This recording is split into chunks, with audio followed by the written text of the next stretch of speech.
Everybody, welcome to Oh, what the hell is this? I clicked on climbing fails. I want to watch people smack the rock, not just watch some guy talk about it. Oh wait, that's me.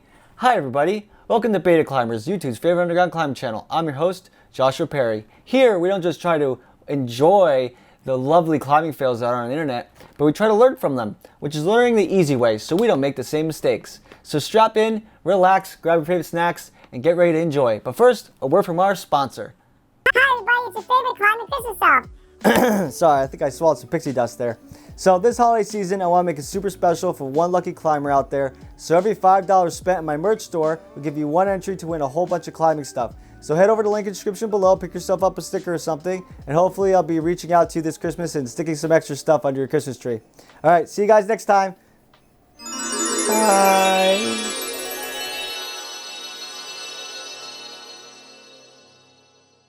Okay, that's enough of that. Let's get right into these fails. Except if you like that, hit that subscribe button. Got him! Okay, let's get right into this first one. This guy looks like he's pulling an overhang.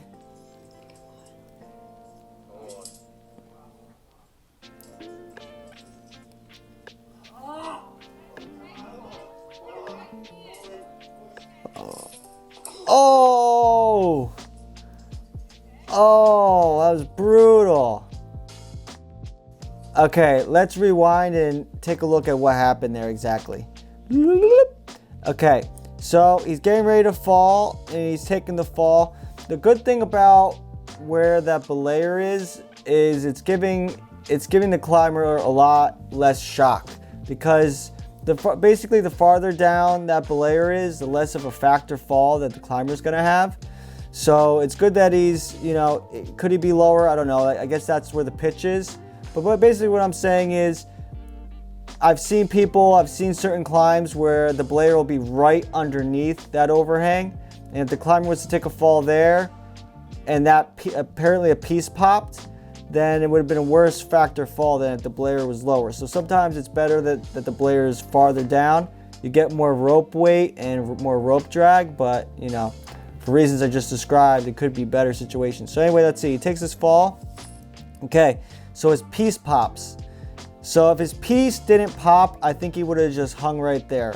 We don't get to see what his piece was like. We don't get to see what his placement was like. It could have been that this rock quality was poor, or the placement was just, there wasn't much to put. So I'm giving him the benefit of the doubt because he has a helmet on. And he smacks his head hard, but man, if he didn't have that helmet on, it would have been way worse. So it looks like he turns out just fine. Quite a hard hit. Stuff like this happens, and this is one of the reasons that climbing is considered a dangerous sport. But he was prepared. He had his helmet on, and it looks like he lived. But man, what a smack! Next clip. Okay, right away we see good technique because the belayer is holding his hands up, because he's obviously not in belay. There's no point in the belayer holding the rope. What's he gonna do? So he's spotting him as if it's gonna be a boulder climb. The guy's not wearing a helmet. There you go, there's that. One fail. It looks like he didn't clip that lower piece, but maybe, oh, that was a damn boulder that came down. So nobody's wearing their helmet. That huge piece comes flying down. I was climbing a couple weeks ago on a really what would you call it? A well-traveled route the other day. And my belayer, I had some people under me, and I told them, get out from under me. And my belayer said, oh, don't worry, don't listen to him. You're fine, you're fine. I said, get out from under me. You never know if someone's gonna fall down. Not minutes later, I'm grabbing this soccer ball sized rock and chucking it past them, telling them to get out the way. He's screaming rock. So even well-traveled routes, you could get something loose that pops off, like right here. This was a weaker type of rock. It looks like it's, I don't know what type of rock it is. Maybe a limestone or something. It looks kind of brittle. And that piece, he just grabs onto it and just a whole flake comes off. Granite and stuff, you'll usually see cracks in it. This looks like it just came right off. Maybe it's like a sandstone or something.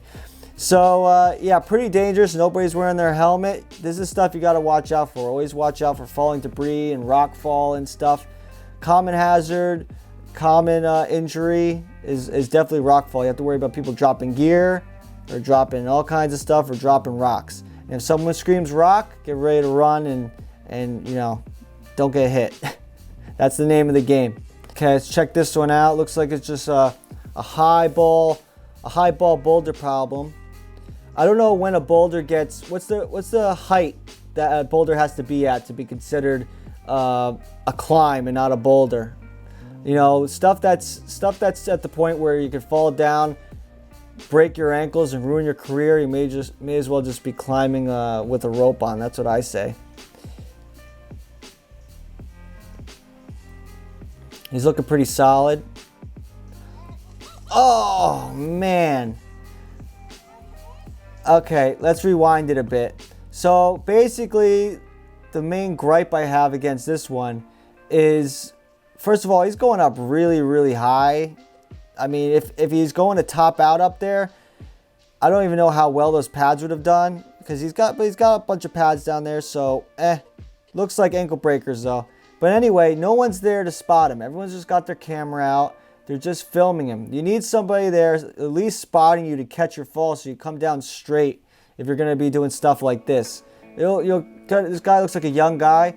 You're going to quickly end your whole climbing career if you don't, you know, think about this stuff beforehand. Falling off from up higher or anything. He came down, could have cracked his head on a rock. Normally boulders, you don't wear helmets because you're not worried about like swinging down with the rope, catching you on the leg, or you're not worried about rock fall or anything like that. So you're not really worried about hitting your head. But this guy is coming almost straight down onto his head because he's got nobody to spot him to correct his fall. Could have came straight down on his neck.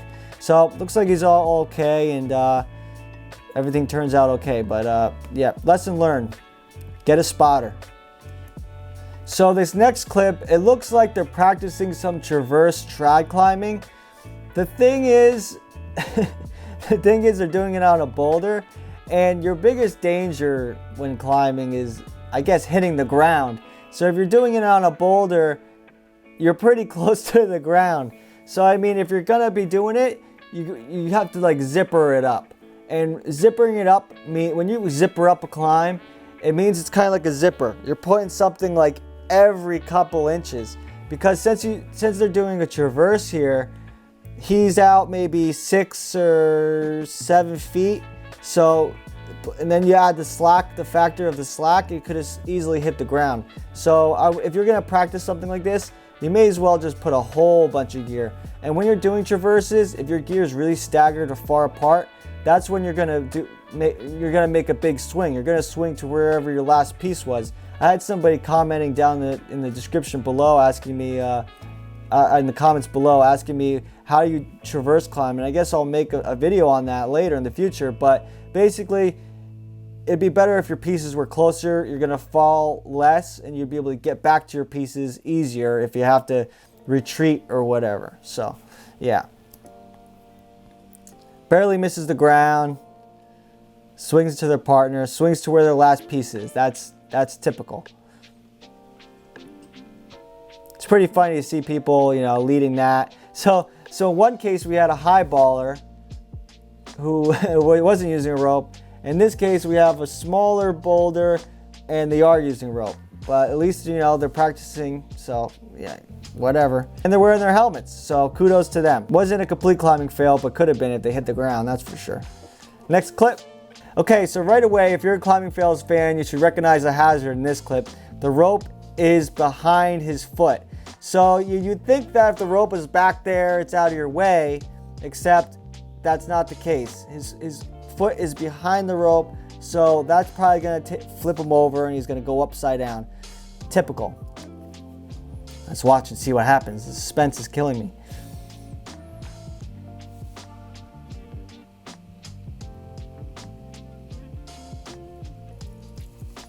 Okay, so this guy was as agile as a bobcat, and it looks like, let's watch this a little bit in slow-mo here. It looks like that person knew that their foot was behind the rope, and they decided they're gonna do some kind of Wile E. Coyote kick around the rope to not get flipped upside down. right there is kicking away from the wall, getting his foot around the rope. But it was that wild kick that I think just kind of sent him toppling over and upside down. So even though he tried to avoid it, tried to avoid the rope flipping it upside down, in the end it flips him upside down anyway. So it's better to start out with the rope in the right place and not try to just avoid it. If he came straight down, he probably would have been all right. But you know what? He's got his helmet on and he's perfectly fine. So it is what it is, but he's okay. He'll probably get back up there and complete it next time. Here's another angle. Yeah, from this angle, you couldn't really tell what was happening. He just tried to dodge the rope. Well, there you go. 5 quick clips. I hope you guys enjoyed hanging out today. And if you ever catch any fails, be sure to record them and send them to me. And make sure you don't fail or else somebody record them and they'll send them to me. So let me know what you think down in the comments below. And I'll see you guys next week. Josh Perry climbing out of here. Later.